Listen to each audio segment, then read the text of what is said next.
Natural farming, పెస్టిసైడ్సు ఇప్పుడు రైతేమంటాడు? నా పంట పాడైపోతుంది. పురుగులొచ్చి తింటున్నాయి. నేను దాన్ని కంట్రోల్ చేయకపోతే నేను పెట్టుబడి రాదు కదా! నేను దాన్ని పెస్టిసైడ్స్ వేసి కంట్రోల్ చేయాలి కదా! అని అనుకుంటాడు. కన్జ్యూమర్ ఏమనుకుంటాడు? అరే! దీనిలో పెస్టిసైడ్స్ ఇవన్నీ ఉంటే నా హెల్త్ పాడైపోతుంది కదా! అనేది కన్జ్యూమర్ అనుకుంటాడు. సో, దీనిలో ఎక్కడో ఒక లాజిక్ ఉంది. అంటే అందరూ కరెక్టే. దీనిలో ఉన్నప్పుడు నేను ఆర్గానిక్ ఫార్మర్స్‌ని ఎక్కడున్నా కలుస్తా ఉంటాను. ఆ ట్రూ సెన్స్ ఆఫ్ నేచర్‌తో కలిసి నేచర్‌లాగా పనిచేసేవాళ్ళని. ఆర్గానిక్ ఫార్మర్ అనే టైటిల్ పెట్టుకున్న వాళ్ళని కాకుండా ఒక 20, 30 సంవత్సరాల నుంచి దానిలోనే ఉన్న వాళ్ళని నేను కలిసాను. మైసూరు దగ్గర ఒక ఫార్మర్‌ని కలిసినప్పుడు నాతో పాటు ఒక జర్నలిస్ట్ వచ్చాడు. జర్నలిస్ట్‌లకి ఒక రకమైన పొగరుంటుంది గదా! ఏదైనా మేము అడగొచ్చు అనే దానిలో మాట్లాడుతా ఉంటారు గదా! ఏవండీ మీరు మీరు ఈ పెస్ట్ అంతా ఎలా కంట్రోల్ జేస్తారు? మీరంటే బాగా కంఫర్ట్‌గా ఉన్నారు. ఒక పేద రైతు పరిస్థితేంటి? ఈ పెస్ట్‌లన్నీ ఆ ప్రొడ్యూస్ తినిపోతే అతను ఎలా సర్వైవ్ అవ్వగలడు? అని అడిగాడు.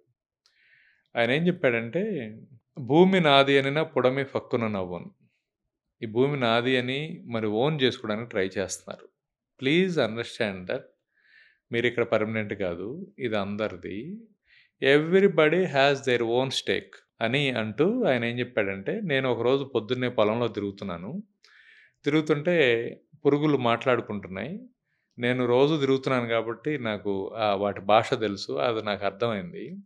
అవేం మాట్లాడుకుంటున్నాయంటే, ప్రతిరోజు ఒక పెద్ద పెస్టొస్తుంది ఇక్కడికి. ఈ కాయలన్నీ తెంపుకొని పోతుంది. వీడినెలా కంట్రోల్ జేయాలి అని అనుకున్నాయవి. ఎవరు ఆ పెస్ట్ అంటే ఈ మనిషేనని చెప్పేసి మాట్లాడుకుంటున్నాయి. సో, అంటే వాటికి మనం పెస్ట్ మరి. మనల్ని నిర్మూలించాలా అవి?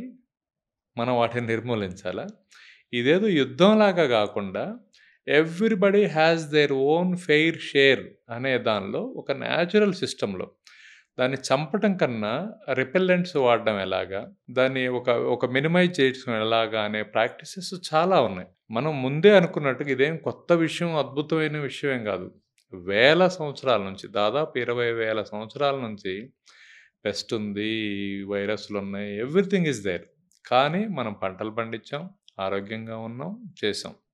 ఎందుకు ఇప్పుడే కొత్తగా వచ్చిందంటే, దాన్ని కంట్రోల్ చేసే క్రమంలో గనక మనం మనం చూస్తే మనుషులు గనక యాంటీబయాటిక్ ఇంజెక్షన్స్ ఎవరైతే యాంటీబయాటిక్ టాబ్లెట్స్ ఎవరైతే తీసుకుంటారో, వాళ్ళు మోర్ అండ్ మోర్ తీసుకోవాల్సొస్తది. దాని ద్వారా వాళ్ళ బాడీ ఆర్గాన్స్ అన్నీ డ్యామేజ్ అయిపోతా ఉంటాయి.